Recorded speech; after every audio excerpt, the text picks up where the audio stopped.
Comme l'an dernier, France Processus a accueilli Jean-Pierre Cornilloux, de retour du CES de Las Vegas. Il a présenté les tendances, les innovations et les moments forts exposés lors de cet événement technologique majeur. On fait de la tech, on discute de l'impact sociétal, on réfléchit à l'impact de la technologie et on essaie d'avancer une réflexion globale et systémique. Et ça permet de se poser ces trois piliers de la réflexion, un axe de puissance. Je dirais que la puissance s'exprime dans la globalisation du système technique qui est fondement de la société digitale. Tous les stands sont rentrés dans l'ère du jumeau numérique, du capteur, de la représentation numérique globale des activités et évidemment de l'amélioration continue que l'exploitation de l'information numérique autorise. Alors tout ceci s'incarne dans une grande marche technologique dont le grand vainqueur est NVIDIA.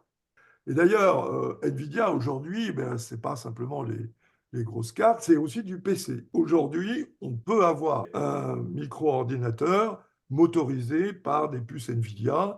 Par ailleurs, la deuxième annonce, c'est la vision de la transformation de l'AI que Jensen Huang amène. On passe de Perception AI, la reconnaissance vocale, la reconnaissance d'image, etc., à Generative AI, où on fabrique du contenu, à Agentic AI, on va être capable de générer un monde applicatif autour de l'intelligence artificielle, qui va donc se substituer aux applications antérieures. Et pour faire un lien avec le Physical AI, qui sont le monde des robots, qui vont être des capteurs d'informations, mais des générateurs de décision, soit en mode autonome, soit en mode d'assistance aux humains. Deuxième sujet, c'est la collecte des données. J'ai pris l'exemple de la santé. On voit bien que l'idée, c'est le jumeau numérique humain. C'est-à-dire qu'on va se doter d'un jumeau numérique qui va être notre représentation numérique et dans lequel on va pouvoir agir, intervenir pour essayer de comprendre comment on fonctionne et comment nous réparer. Ça permet évidemment de résoudre des problèmes significatifs comme la régression du cancer. Omnia propose un miroir qui est un analyseur global de notre état de santé. Toutes ces informations sont captées, connectées en temps réel, en temps différé, et nous permettent d'avoir une restitution globale de notre état de santé. Inutile de vous dire que l'intelligence artificielle était invitée. Alors là, j'ai pris quelques exemples. Bosch, qui propose un suivi complet en maquette numérique du système industriel et enrichi par l'AI. L'expérience du véhicule automobile avec des capteurs partout. Voilà à quoi ressemble une voiture. Vous voyez, c'est une foule de capteurs qui va être à la fois des capteurs du véhicule, du conducteur et des passagers et de l'environnement.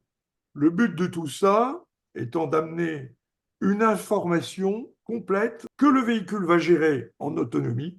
Un grand sujet à la fois sympa et inquiétant sont les robots. Les formes et les fonctionnalités évoluent. Cette machine-là est une machine qui permet de faire de la surveillance dans des grandes installations industrielles. Alors ça, c'est très intéressant. C'est les drones ukrainiens. Vous voyez ce que vous voyez en bas, là? C'est les porteurs de grenades. Donc ces drones sont très larges et ce sont des robots qui reviennent à la base. Mais l'Ukraine, aujourd'hui, est en train de prendre un avantage concurrentiel considérable. Auparavant, ils achetaient des drones. Maintenant, ils les fabriquent. Et vous voyez, ce type d'engin, c'est vraiment des armes de guerre qui changent considérablement le champ de bataille. C'est le monde de l'intensification des usages. On est vraiment dans le monde du software et des données. Comment résumer les choses? 4 idées clés. La première idée, c'est que on est dans une numérisation des processus qui répond à un métamodèle. On est dans des logiques à 360 degrés. Alors ça, c'est Bosch. Vous voyez que tous les objets, tous les outils s'intègrent dans un ensemble de coopération active, temps réel, avec des outils numériques qui assurent le lien entre toutes ces fonctions et tous ces acteurs. Siemens présente la même chose. Et là, on est dans un modèle global de pilotage d'une usine où toutes les machines sont connectées, la relation se fait en temps réel et on est capable de piloter ce monde-là. Donc vous voyez, on est là dans la numérisation des processus de l'information qui permettent un monitoring temps réel de tout type d'activité. La supply chain, c'est un facteur de planification. Elle est essentielle parce que c'est le chef d'orchestre de tout. Donc, on est dans un modèle global dans lequel il faut bien admettre qu'on n'a pas d'autre choix que de s'intégrer pour assurer la satisfaction client. Troisième élément, la mobilité. Il y avait beaucoup de cas d'usage de l'automatisation dans le cadre de ce nouveau concept qui s'appelle l'autonomy of things. Aujourd'hui, tout le monde travaille sur l'automatisation du transport, logistique de bout en bout. L'autonomie, ça doit être utile. Alors, où est-ce qu'on la trouve aujourd'hui? Concrètement, John Deere vous dit, écoutez les gars, moi je vous propose, ma tondeuse autonome, elle n'est pas plus chère qu'une tondeuse que vous allez piloter vous-même, sauf que celle-là, elle est autonome, GPS, LIDAR et tout ce qui va. Alors ça, c'est intéressant, c'est le constructeur Suzuki qui arrive avec une plateforme en disant, écoutez, ne vous embêtez pas, vous mettez ce que vous voulez sur l'objet. C'est un véhicule autonome, électrique, clé en main, totalement piloté. Moi, je vois une évolution très passionnante parce qu'elle préfigure ce que va être le monde urbain de demain, des camions poubelles autonomes, des véhicules qui vont gérer toute une série de tâches que les humains n'ont plus envie de faire ou font pas très bien. Et c'est une évolution intéressante. Petit détail, c'est que tout ça pose le problème de l'énergie. Et c'est un sujet clé que l'on a beaucoup traité dans les allées du CES. Cette transformation, elle est de supprimer l'impact climatique, supprimer le bruit, la congestion, qui est un problème majeur, on va la régler par la mutualisation des transports, et la gestion des talents, qui est aujourd'hui obérée par le refus de la nouvelle génération Z de rentrer dans des entreprises industrielles ou dans des projets qu'elle considère pas vertueux, eh bien, on va gérer ce problème des talents par une créativité, une imagination et une transformation des business models. Voilà la proposition de valeur de Volvo. Pour conclure, je voudrais qu'on termine sur une note humaniste et de changement. Qu'est-ce qu'on observe vraiment? La confiance dans la technologie n'est pas unanime. Voilà ce que révèle le dernier baromètre fait par Bosch. Vous voyez que la Chine et l'Inde sont à 83% confiants dans l'avenir de la société grâce à la technologie.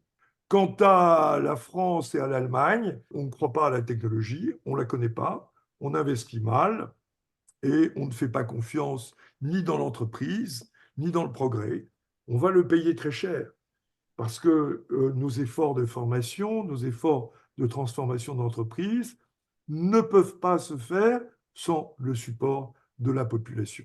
Les bénéfices de l'intelligence artificielle, vous voyez qu'on a le même problème, rendre la vie plus confortable, rendre le travail plus facile et créer de la santé. Ces trois objectifs clés, la manière dont les Européens jugent ces indicateurs, c'est aussi catastrophique que le reste. 70% de la population mondiale considère que la technologie rend le monde plus sain et meilleur, mais c'était 75% en 2023.